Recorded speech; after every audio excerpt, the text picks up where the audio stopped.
Moreover, we know that whatever the Torah says, it says to those living within the framework of the Torah, in order that every mouth may be stopped, and the whole world will be shown to deserve God's adverse judgment. For in his sight no one alive would be considered righteous, on the ground of legalistic observance of Torah commands, because what Torah really does is show people how sinful they are. But now, quite apart from Torah, God's way of making people righteous in his sight has been made clear, although the Torah and the prophets give their witness to it as well. And it is a righteousness that comes from God through the faithfulness of Yeshua, the Messiah, to all who continue trusting, for it makes no difference whether one is Jew or a Gentile, since all have sinned and come short of earning God's praise. By God's grace, without earning it, all are granted the status of being considered righteous before him, through the act redeeming us from our enslavement to sin that was accomplished by the Messiah Yeshua. God put Yeshua forward as a kapara for sin, through his faithfulness in respect to his bloody sacrificial death. This vindicated God's righteousness, because in his forbearance he had passed over, with neither punishment nor remission, the sins people had committed in the past. And it vindicates his righteousness in the present age, by showing that he is righteous himself, and is also the one who makes people righteous, on the ground of Yeshua's faithfulness. So what room is left for boasting? None at all. What kind of Torah excludes it? One that has to do with legalistic observance of rules, nor rather a Torah that has to do with trusting. Therefore, we hold the view that a person comes to be considered righteous by God on the ground of trusting, which has nothing to do with legalistic observance of Torah commands. So what are we to say? This, that Gentiles, even though they were not striving for righteousness, have obtained righteousness, but it is a righteousness grounded in trusting. However, Israel, even though they kept pursuing a Torah that offers righteousness, did not reach what the Torah offers. Why? Because they did not pursue righteousness as being grounded in trusting, but as if it were grounded in doing legalistic works. They stumbled over the stone that makes people stumble. As the Tanakh puts it, "Look, I am laying into Zion a stone that will make people stumble, a rock that will trip them up, but he who rests his trust on it will not be humiliated." Brothers, my heart's deepest desire and my prayer to God for Israel is for their salvation, for I can testify to their zeal for God, but it is not based on correct understanding. For since they are unaware of God's way of making people righteous, and instead seek to set up their own, they have not submitted themselves to God's way of making people righteous. For the goal at which the Torah aims is the Messiah, who offers righteousness to everyone who trusts. For Moses writes about the righteousness grounded in the Torah, that the person who does these things will attain life through them. Moreover, the righteousness grounded in trusting says, "Do not say in your heart, who will ascend to heaven?" That is, to bring the Messiah down, or who will descend into Sheol, that is, to bring the Messiah up from the dead. What then does it say? The word is near you, in your mouth and in your heart. That is, the word about trust, which we proclaim, namely, that if you acknowledge publicly with your mouth that Yeshua is Lord and trust in your heart that God raised him from the dead, you will be delivered. For with the heart one goes on trusting and thus continues towards righteousness, while with the mouth one keeps on making public acknowledgement and thus continues towards deliverance. For the passage quoted that everyone who rests his trust on him will not be humiliated. That means that there is no difference between Jew and Gentile. Adonai is the same for everyone, rich towards everyone who calls on him, since everyone who calls on the name of Adonai will be delivered. It has actually been reported that there is sexual sin among you, and it is sexual sin of a kind that is condemned even by pagans. A man is living with a stepmother, and you say proud. Shouldn't you rather have felt some sadness that would have led you to remove from your company the man who has done this thing? For I myself, even though I am absent physically, am with you spiritually, and I have already judged the man who has done this as if I were present. In the name of the Lord Yeshua, when you are assembled with me, present spiritually, and the power of our Lord Yeshua among us. Hand over such a person to the adversary for his old nature to be destroyed, so that his spirit may be saved in the day of the Lord. Your boasting is not good, Don't you know the saying, it takes only a little hametz to leaven a whole batch of dough? Get rid of the old hametz so that you can be a new batch of dough, because in reality you are unleavened. For our Passover lamb, the Messiah, has been sacrificed. So let us celebrate the Seder, not with leftover hametz, the hametz of wickedness and evil, but with the hametz of purity and truth. In my earlier letter, I wrote to you not to associate with people who engage in sexual immorality. I didn't mean the sexual immoral people outside your community, or the greedy, or the thieves, or the idol worshippers, for then you would have to leave the world altogether. No, what I wrote you was not to associate with anyone who is supposedly a brother, but who also engages in sexual immorality, is greedy, worship idols, is abusive, gets drunk, or steals. With such a person you shouldn't even eat. For what business is it of mine to judge outsiders? Isn't it those who are part of the community that you should be judging?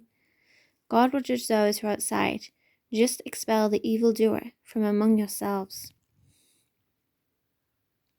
So I made up my mind that I would not pay you another painful visit, for if I cause you pain, who is left to make me happy except the people I pained?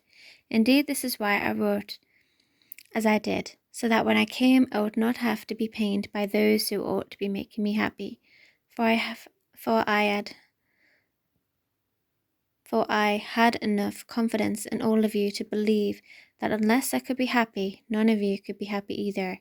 I wrote to you with a greatly distressed and anguished heart, and with many tears, not in order to cause you pain, but to get you to realize how very much I love you.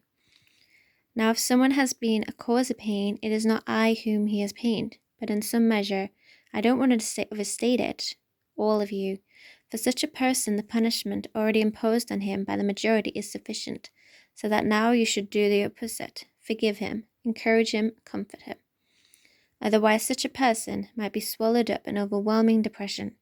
So I urge you to show that you really do love him. The reason I wrote you was to see if you would pass the test, to see if you would fully obey me. Anyone you forgive, I forgive too. For indeed, whatever I've forgiven, if there has been anything to forgive, has been for the sake and the presence of the Messiah, so that we will not be taken advantage of by the adversary, for we are quite aware of his schemes. For everyone who depends on legalistic observance of Torah commands lives under a curse, since it is written, "Curses everyone who does not keep on doing everything written in the scroll of the Torah." Now it is evident that no one comes to be declared righteous by God through legalism, since the person who is righteous will attain life by trusting and being faithful. Furthermore, legalism is not based on trusting and being faithful, but on a misuse of the text that says, "Anyone who does these things will attain life through them." The Messiah redeemed us from the curse pronounced in the Torah by becoming cursed on our behalf. For the text says, "Everyone who hangs from a stake comes under a curse."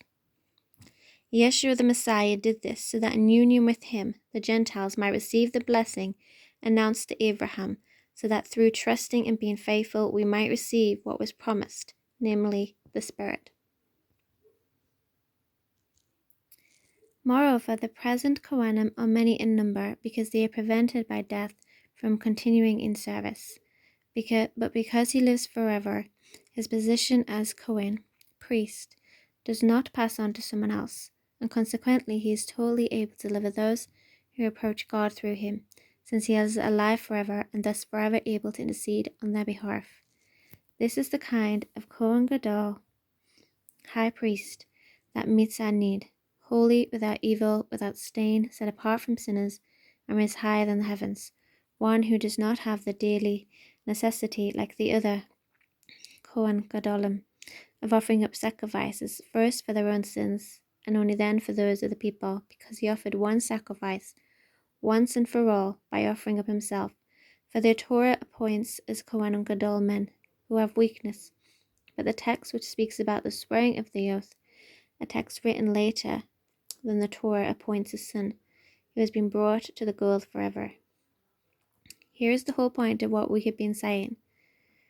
We do have just such a Kohen Gadol as has been described, and he does sit at the right hand of Hagadolah. in heaven. And there he serves in the holy place that is in the true tent of meeting, the one erected not by human beings but by Adonai. For every Kohen Gadol is appointed to offer both gifts and sacrifices. So this Kohen Gadol too has to have something he can offer. Now if he were on earth, he wouldn't be a Kohen at all, since there already are Kohanim offering the gifts required by the Torah. But what they are serving is only a copy and a shadow of the heavenly original. For when Moses was about to erect the tent, God warned him, "See to it that you make everything according to the pattern you were shown on the mountain." But now the work Yeshua has been given to do is far superior to theirs, just as the covenant he meditates is better. For this covenant has been given as Torah on the basis of better promises. Indeed, if the first covenant had not been given ground for fault-finding, there would have been no need for a second one. For God does find fault with the people when he says, "See, the days are coming, says Adonai, when I will establish over the house of Israel and over the house of Judah a new covenant. It will not be like the covenant which I made with their fathers on the day when I took them by their hand and led them forth out of the land of Egypt, because they for their part did not remain faithful to my covenant. So I for my part stopped concerning myself with them, says Adonai. For this is the covenant which I will make with the house of Israel after those days, says Adonai. I will put my Torah in their minds and write it on their hearts. I will be their God, and they will be my people. None of them will teach his fellow citizen or his brother, saying, Know Adonai, for all will know me, from the least of them to the greatest, because I will be merciful towards their wickedness, and remember their sins no more.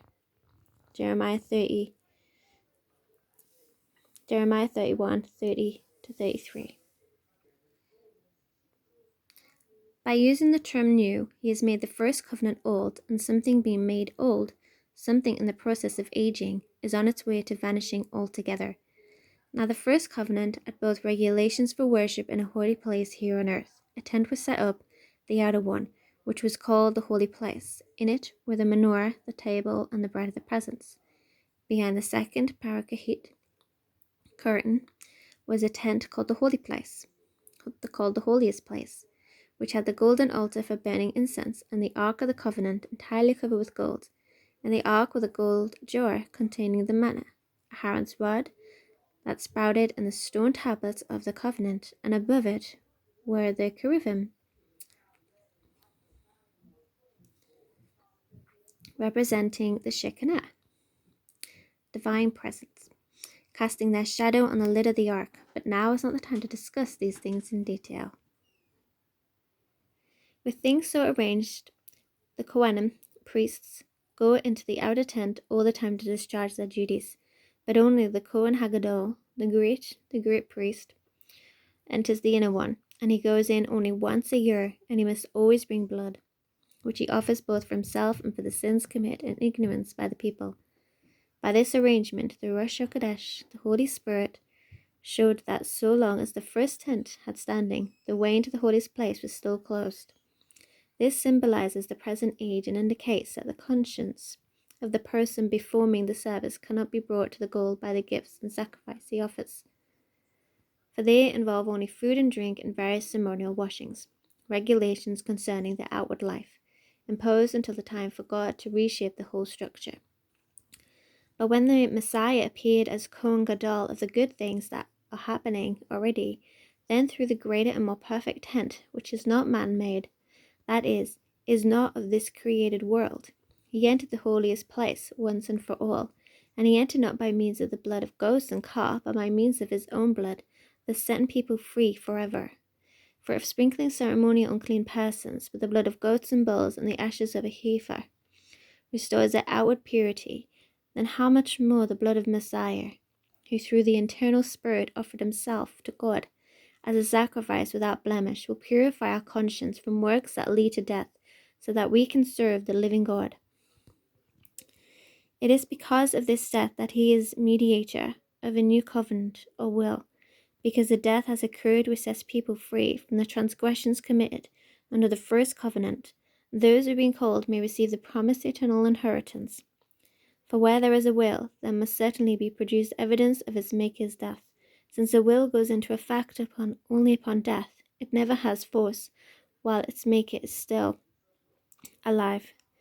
This is why the first covenant, too, was inaugurated with blood. After Moses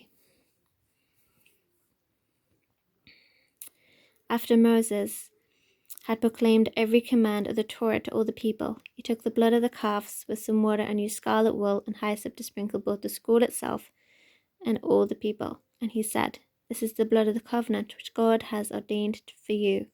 Likewise, he sprinkled with the blood both the tent and all the living things used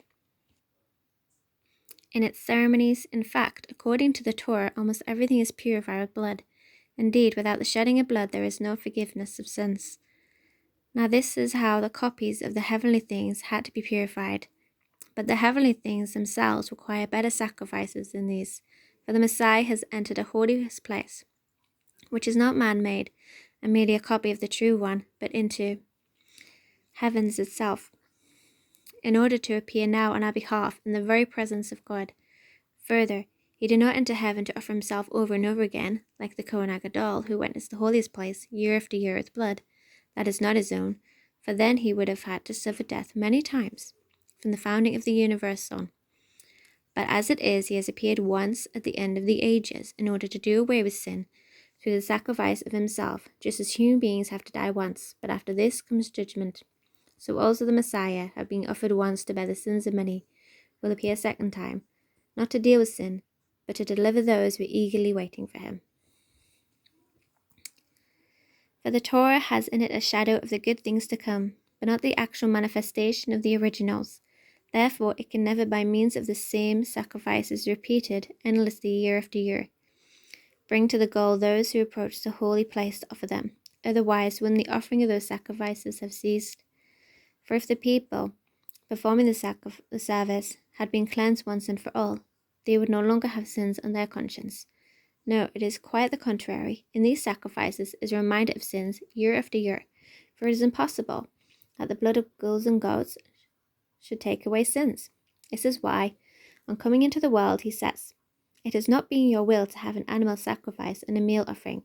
Rather, you prepared for me a body. No, you have not been pleased with burnt offerings and sin offerings." Then I said, "Look, in the scroll of the book it is written about me. I have come to do your will." In saying first, you neither willed nor were pleased with animal sacrifices, meal offerings, burnt offerings, and sin offerings, things which are offered in accordance with the Torah. And then, look, I have come to do your will.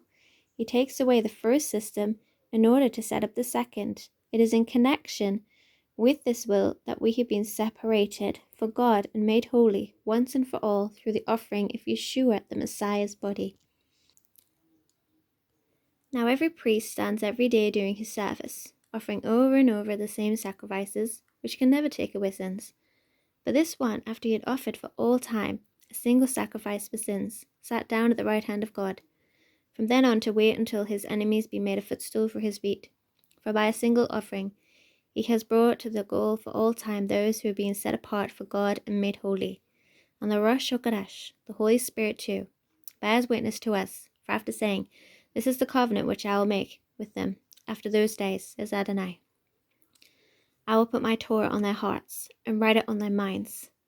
He then adds, "And their sins and their wickedness I will remember no more." Now where there is forgiveness for these, an offering for sins is no longer needed. So, brothers, we have confidence to use the way into the holiest place opened by the blood of Yeshua. He inaugurated it for us as a new and living way through the parakahit, the curtain, by means of his flesh. We also have a great Kohen over God's household. Therefore, let us approach the holiest place with a sincere heart, in the full assurance that comes from trusting, with our hearts sprinkled clean from a bad conscience, and our bodies washed with pure water. Let us continue holding fast to the hope we acknowledge, without wavering, for the one who made the promise is trustworthy.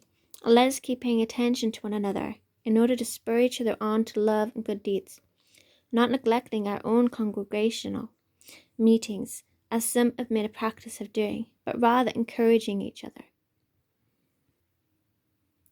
And let us do this all the more as you see the day approaching.